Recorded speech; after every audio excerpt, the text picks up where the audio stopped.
participer eux-mêmes au spectacle et aux manifestations. Pour l'occasion, les Arlésiens se transportent dans l'Antiquité en quelque sorte et se transforment en Romains du 1er siècle. Sylviane Mondet et Éric Béra étaient présents.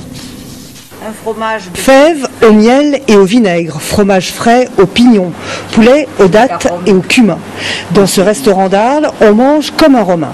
Et ce, grâce au livre de recettes d'Apicius, l'un des rares documents du 1er siècle arrivé jusqu'à nous. En terrasse et en costume, le patron donne quelques explications.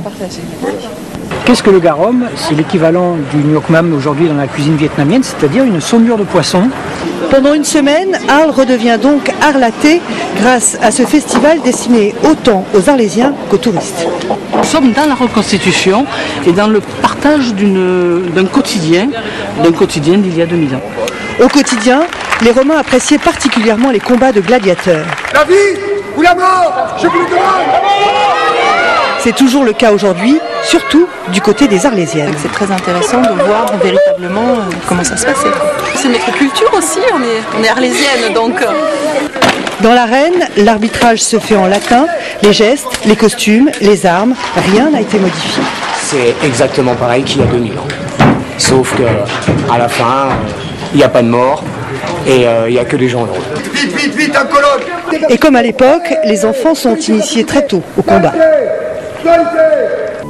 Chaque détail doit être authentique. Alors un comité d'experts veille au grain. C'est-à-dire qu'on est là pour faire rêver les gens, mais en leur donnant quand même des pistes sur ce qu'était vraiment le monde antique, donc en rajoutant des éléments qui ne soient pas farfelus ou totalement anachroniques. Un festival qui fait effectivement rêver, puisqu'ici, chaque dernière semaine d'août, le temps n'existe plus.